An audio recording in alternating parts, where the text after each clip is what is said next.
Morning. It's about time for class to begin. Good to see everyone here. Nothing like the first morning of daylight savings time to get the old heart pumping.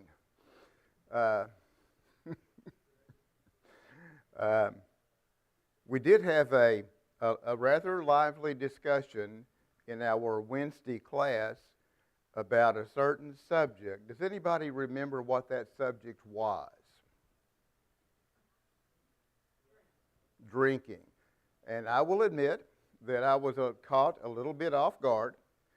You never know in front of a live, TV audience what's going to happen.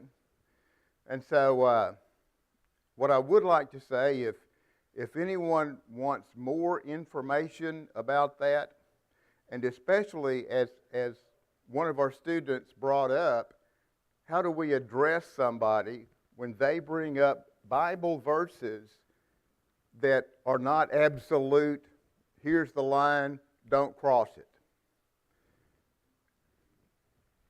Heavy drinkers.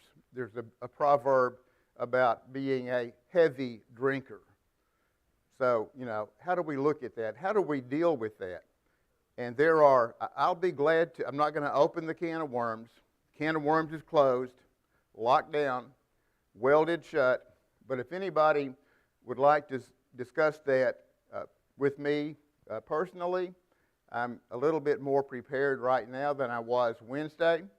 We also have two other excellent Bible students in this group here. Jonathan will be glad to discuss with anyone who has questions about that. And also Chris Benson immediately texted me that he would be available to discuss with anyone who would like more information. So, sorry for not being ready. You never know what you're going to get hit with. So, Mr. Keith Lewis, could I ask you to lead us in a prayer as we begin this study?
Each of us might have the opportunity to have our sins forgiven, that we might have the opportunity to be your children,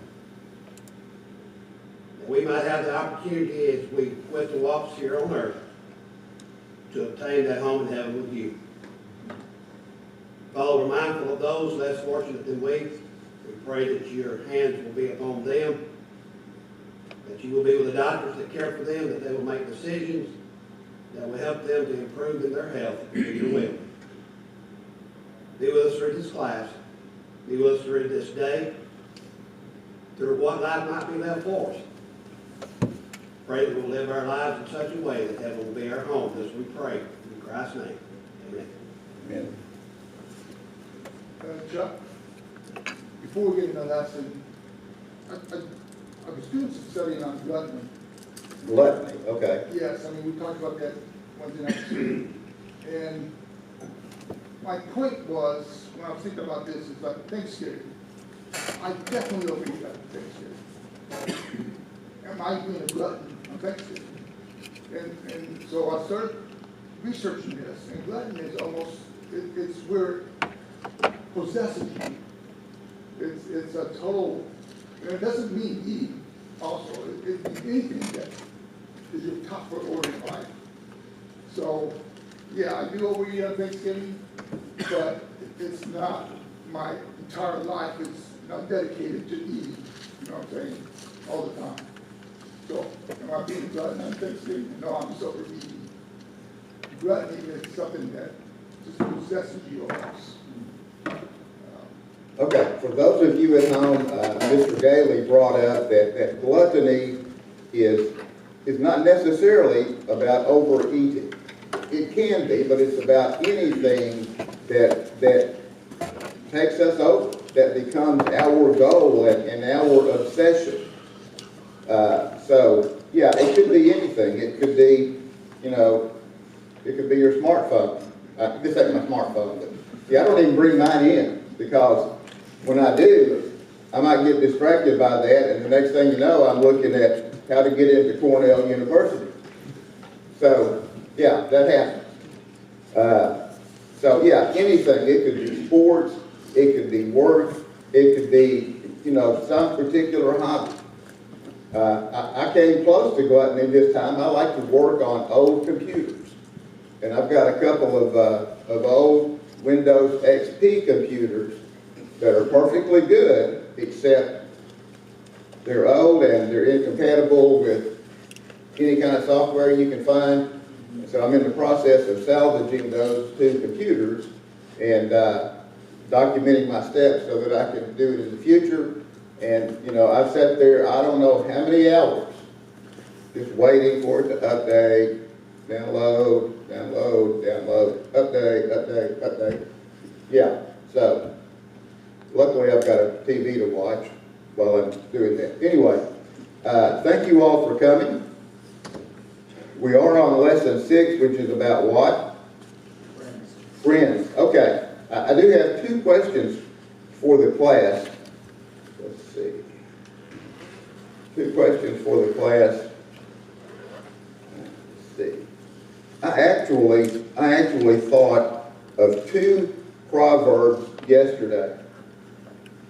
Just 2 common sense things yesterday. I wrote both of them down. I could only find one. And just for what it's worth, to be honest, when someone says that, should we question why they feel the need to emphasize their honesty? Yeah. Okay. Remember that. Okay, that's good. Take it to the bank or your favorite credit union. Okay. I got another one that was similar. Whether that counts as a proverb or not, I don't know. I'm sure that all of you have something similar. Proverbs, let's see, got this. He talks about the advantage of having friends. We're on lesson 6 in the book, for those of you who are following along. One of the paragraphs, the very first paragraph, 3rd sentence, says, every man is looking for a close friend. Does anybody have any thoughts on that? Do you think every, when you use the word man, are you talking about, mature male individual, or are you talking about any adult, whether male or female? I think you're talking about mankind. Mankind, I like that. We're talking about mankind. It could be a child, they still want to have a friend too. Children like to have friends too, yeah. Has anybody ever had, let's go to John chapter 13. I know I feel kind of scatterbrained this morning. Staying up late the night before daylight savings time is not wise. Let's see. Was that your other proverb? That's your 3rd proverb. Oh, thank you so much, dear. That's 3. Okay. John chapter 15. John chapter 15 and verse 13 greater love has no one than this, that one lay down his life for his friends. And of course, Jesus spoke that just within a day of when he's, within maybe 9 hours of when he's going to be crucified. He's going to lay down his life for his friends.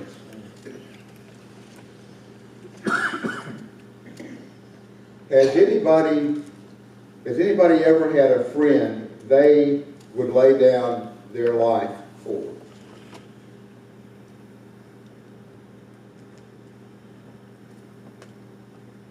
Yes. Okay, you just say, yeah, okay, you would. Yeah. Yes, okay, thank you. Thank you. And, you know, coming from having served in the military, you know, theoretically, I would lay my life down for my country. It never came to that. I never had to hold or brandish a weapon or anything like that. I just had to keep my desk nice and neat and tidy,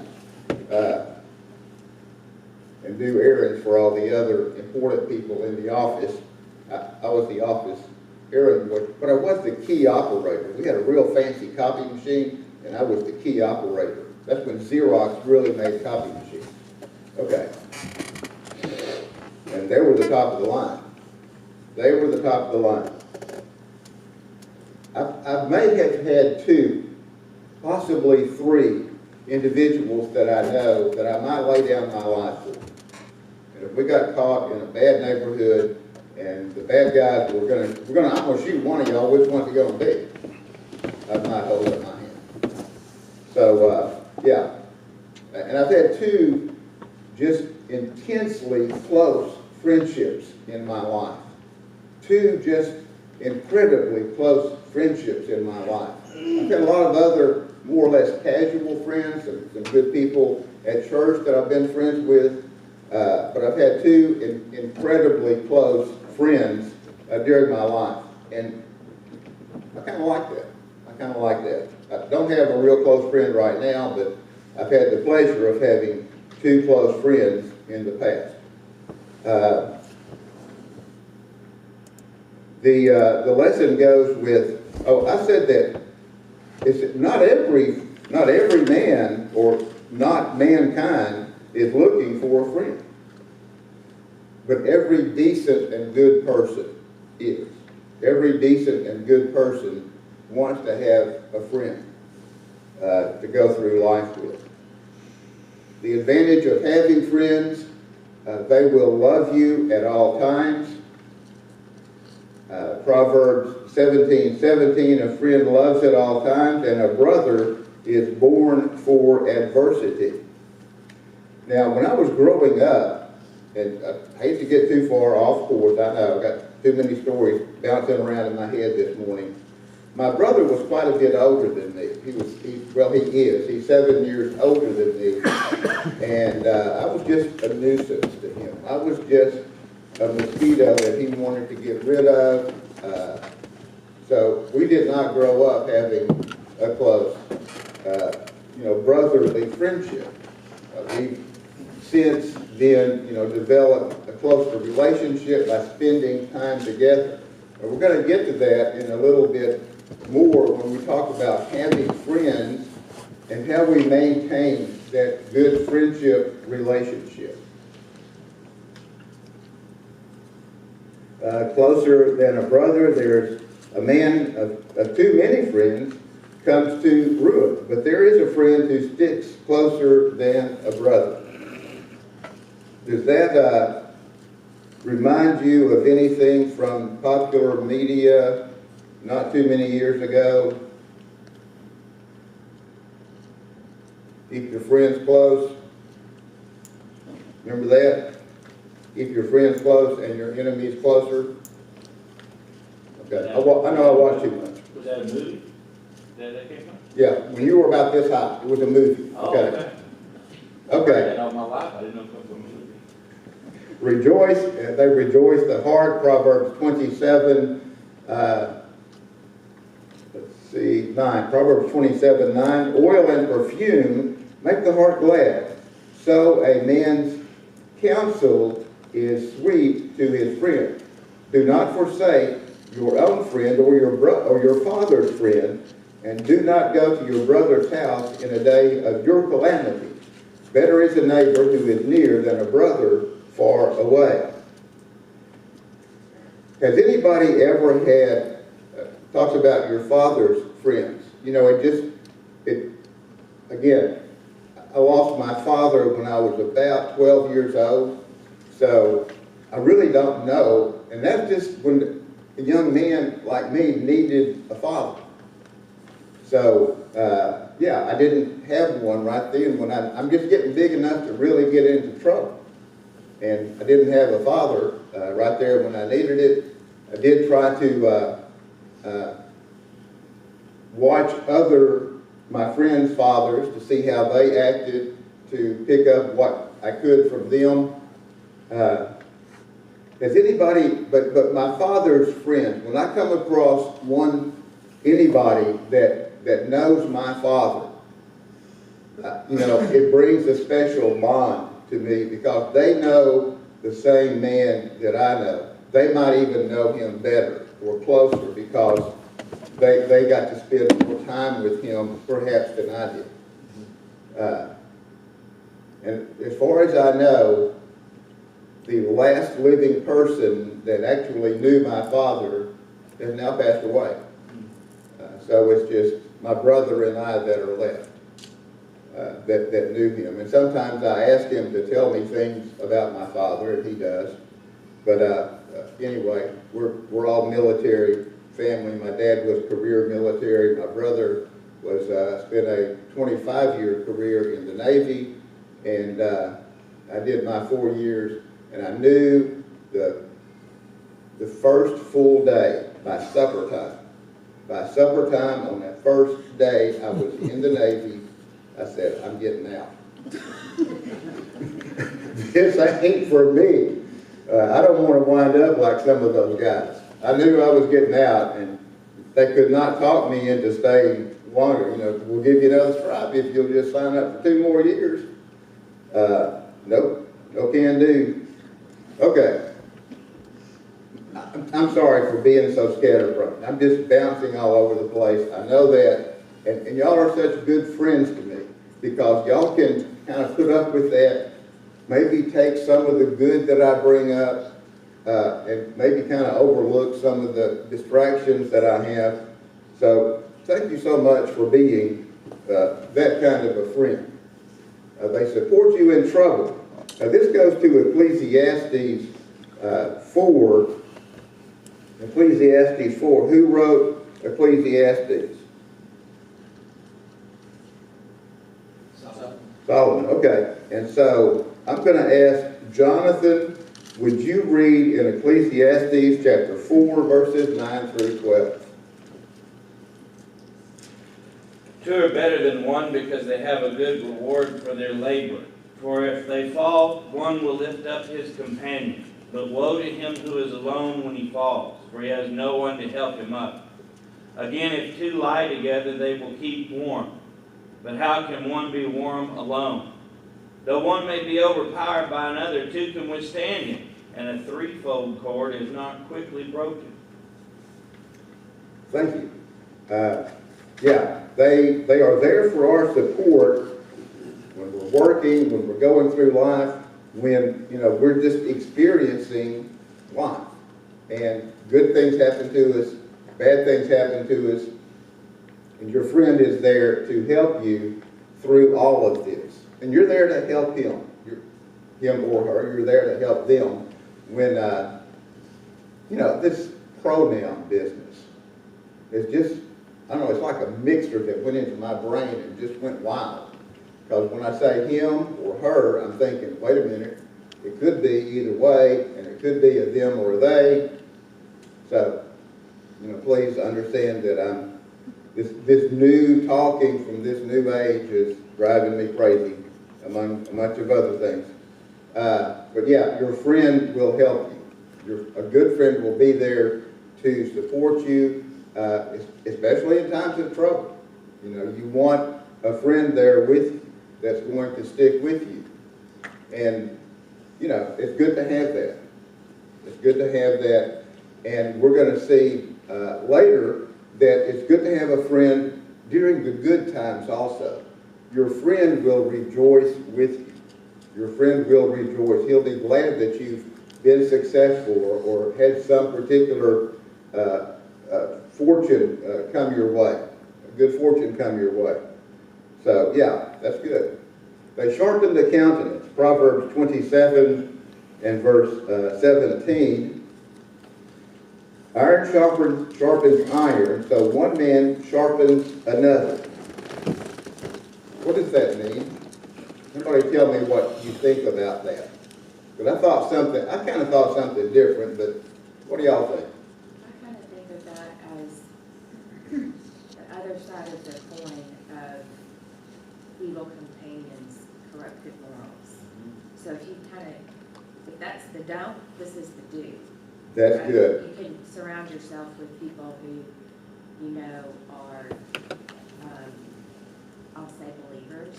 Okay. Word believers. Yeah, And make sure that you're picking friends who care about making good choices and they care about you making good choices. Now, in a weird way, I've had this verse in my mind a lot here lately at my work. I am very blessed to work with a group of people who want to help other people succeed. And I've been in sales 20-something years plus. And I've never worked with a group of people who I feel like are really teammates. These people, if this was helpful to me, I want to share it with y'all. They're not going to keep it to themselves. There is one person on our team that we all kind of watch ourselves around, but for the most part, almost all of the people that I have encountered at this company, if this has helped me, I want to share it with you because I want you to be successful too. Or, there's somebody who works in Franklin, and last week I said, hey, I need to send out this email, can you look at this, what do you think? She said, well, here's what I would do. She's not my manager, she doesn't owe me a dime. But I'm happy to help you. And that's just one of the really neat things, and I think about iron sharpens iron. These people really do care about, if I can help you, if I've had that experience, if this has helped me, I want to share that with you. I don't want to hold that and be selfish and keep it to myself. thank you. Now, I'm supposed to rephrase that for the audience at home. Oh, And sorry. so, that's okay. Okay. I'll help you out. All right, go ahead. The thing that I got from that, just in a few words, is they do what they can to help you succeed. Yeah. They do what they can to help you succeed. Right. Thank you very much. That's kind of. Now, I gotta put what you said Well, in. that's the gist that I got from Okay, it. yeah. But I want to add something to it too. Yeah. How does your version read verse 17? Read that again in your version. Iron sharpens iron, so one man sharpens another. Okay, so my version says, a man sharpens, so as iron sharpens iron, so a man sharpens the countenance of The his friend. countenance.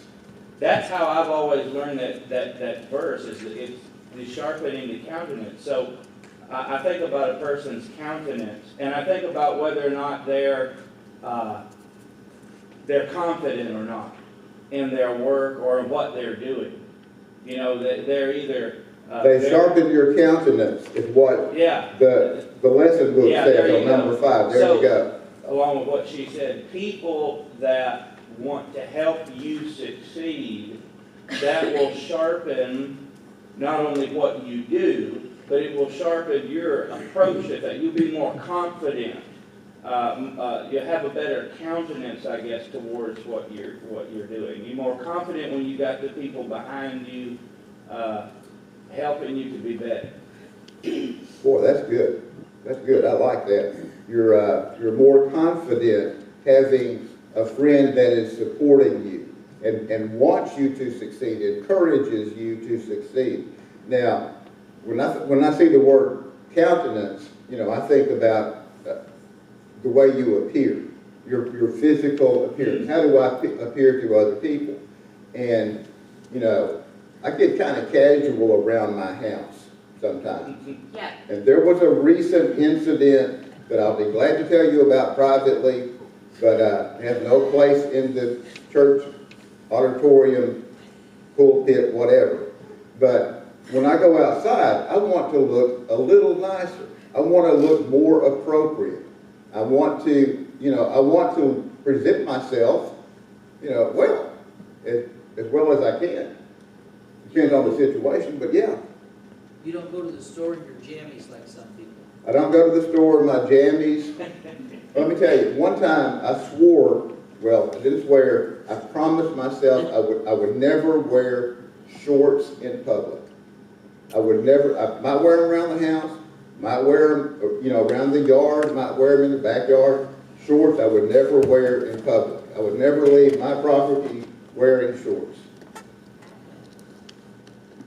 The one time I did, it was late at night, I went to a gas station a half a mile away, and the preacher came in there.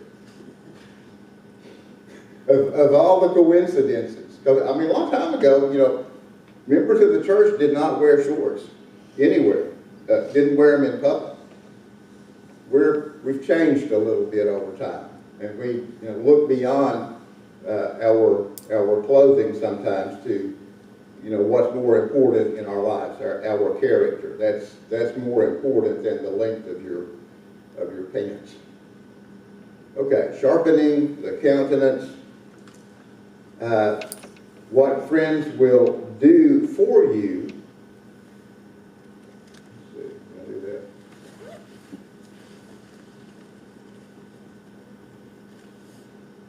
Would you mind advancing the slide, Shane, please?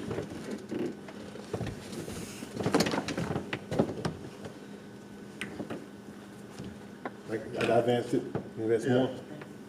Yeah, okay, there we go. What a friend will do, yeah, thank you, that's it. Thank you very much. I ain't going to, sorry, never mind. I'll do it for you, I guess.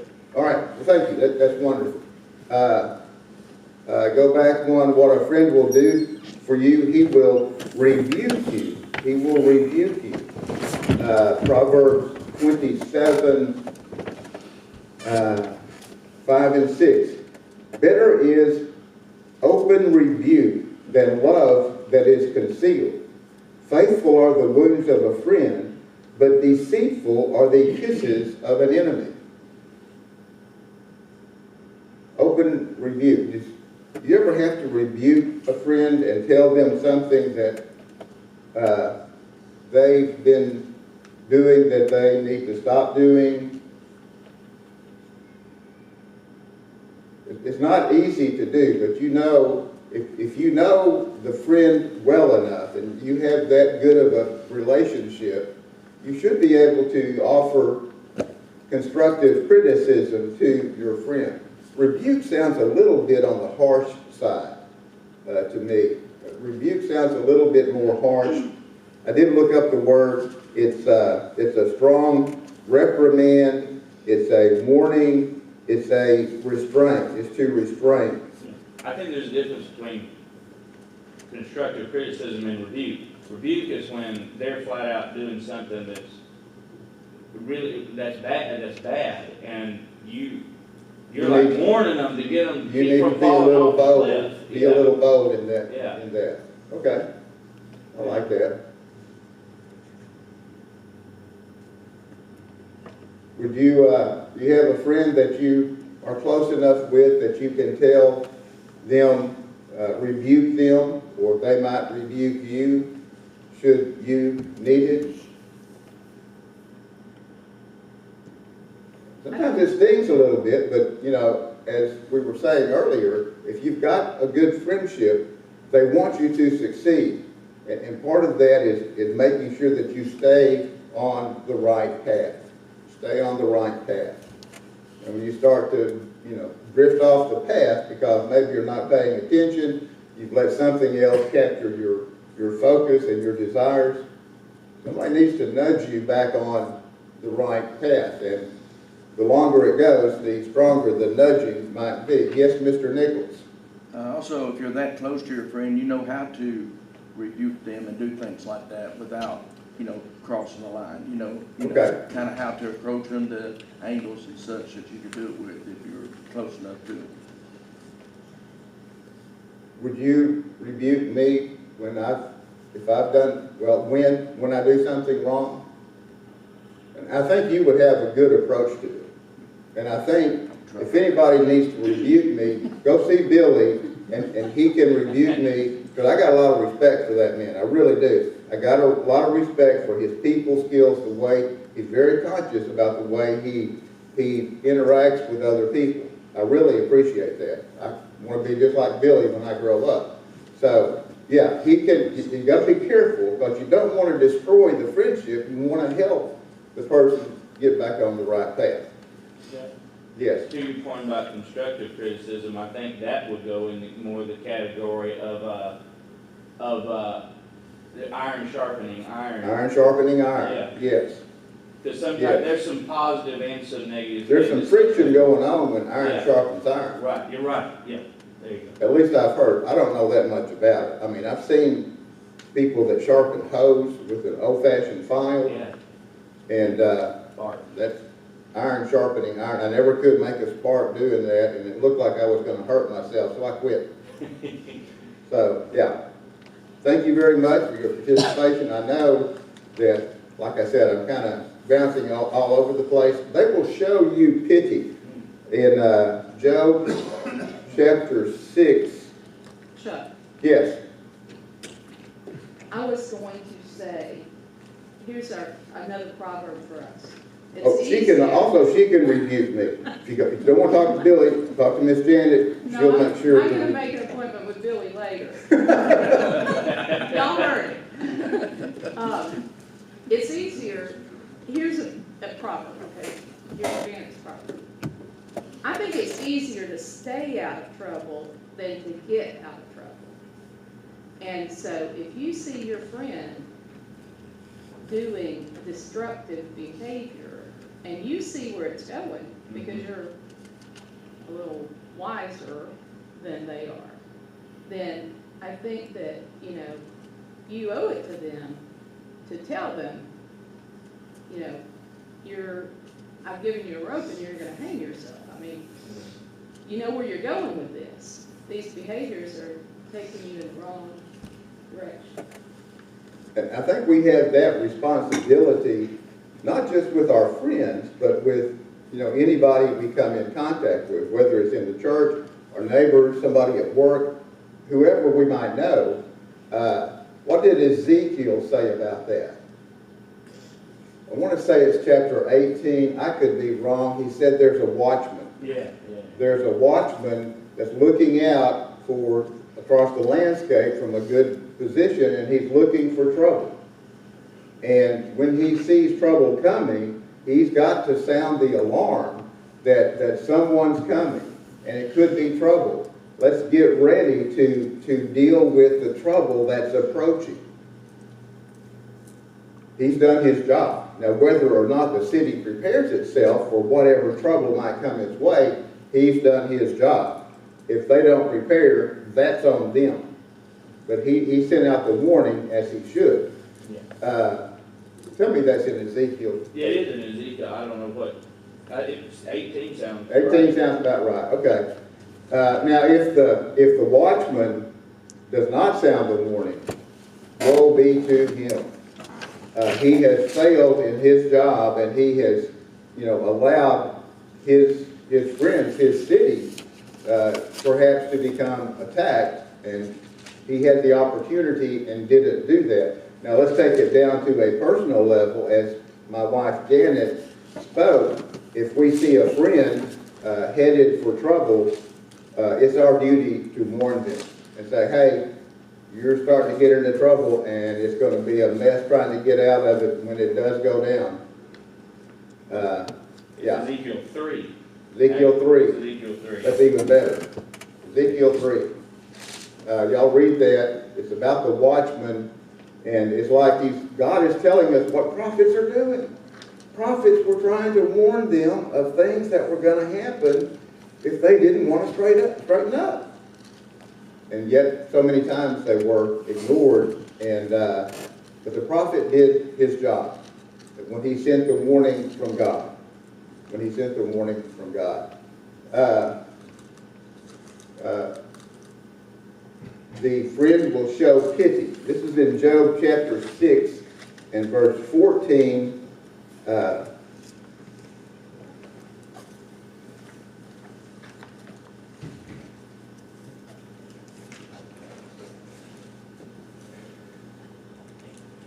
In the book, isn't it? I missed one.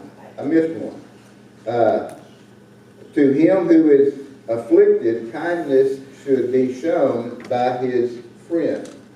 Somebody give me an example of an affliction that might come to one of us that you would want to show pity for. Could be sickness. Could be sickness, could be death. Sickness, yeah, death, some financial calamity. And just for what it's worth, you know, with AI, you never know when you're going to be scammed. You never know, and I got a feeling that AI is going to take it to another level in electronically trying to steal your money. So let's all be extra careful. And the other proverb I had, and I forgot exactly what it said. I'll try to find it. I wrote it down someplace. It says when somebody's talking to you, hold on to your wallet. And if it's on the phone or if it's AI, you might want to hold on with both hands. Okay, so that's coming. I hope that none of us get affected by that. Should someone get affected, let's show our support and let's give them all the support we can. He will rejoice with you. Okay, in Luke chapter 15, there are kind of three parables there together. It starts with a man with a man with a lost sheep. And so one of his sheep is lost, you know, and he goes out and finds it. Boy, he is so happy to find that sheep. Is that right? Yes. Okay. He is so happy to find that sheep. He rejoices and he wants to tell his friend, look, I found my sheep. It's been stuck out there all this time, and now I found it. I can bring it back. I can have my sheep back with me. The lost coin. And I like to think about this as perhaps it was a set of coins. A set of coins, and this woman had somehow lost one in her home, and she looked high and low. She swept all over the place looking for this coin. And when she finally found it, she rejoiced. And then lastly, we have the parable about the prodigal son. The man had two sons. The younger son wanted his share of inheritance. You know, when I'm 18, I'm out of here. And so he got the share of his inheritance. He left home, and he spent all the inheritance on riotous living, I believe one translation says. Spent his money on riotous living. His friends all left him, deserted him when his money ran out. They weren't very good friends to start with. We'll talk about money and friends, I guess, Wednesday. But finally he realized, you know, he had to work for a farmer, and you know, he knew that the servants that worked for his father had it better than he had it. So he wanted to go back home, and he would beg his father to take me back as a servant. The father kind of stopped him in his tracks and you know, began to rejoice. He was so happy. His son was now back. His son had realized the importance of what he had at home, and he came back. So yeah, your friend will rejoice with you. Your friend will rejoice with you. Now, as I said earlier, I've been struggling with these old computers. And this one computer, it did not have a certain driver to be on the internet. You couldn't get on the internet with it. That's a real problem, because computers aren't much fun if you can't get them on the internet. And so I finally, after at least 3 or 4 days, I mean, solid days of work, figured out, where that driver was hiding. You know, you can run, but you can't hide. Old Chuck will find you, okay? So I found that driver, I got it on the internet, and it's working fine. I wanted to celebrate with Janet, but she really couldn't appreciate, you know, she really couldn't, I mean, you're looking at the computer, it looks just like it did before I ever touched it. Nothing is different. I have nothing to show for it, except, you know, what I know that I've done to it. So she couldn't really appreciate the great joy that I felt in my heart for finding that driver. Okay. Our time is getting away from us. They will lay down their life for you. As I said, of course, we know that Jesus did. We know that in our country, those who serve in the military, who serve in law enforcement, who serve in other emergency and first responder situations, they're putting their life on the line. There are some, you know, very unusual people in this world that are not like us. They've got some kind of a mean spirit in them.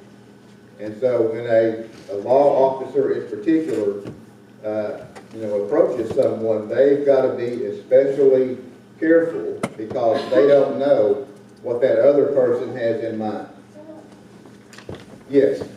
Also, does laying down your life have to mean death? It could mean great sacrifice. It could be great sacrifice. And, you know, having to change your lifestyle, having to sacrifice certain things that are dear to you to be able to succeed in another way. So I'm just wondering if you think that might apply a little bit.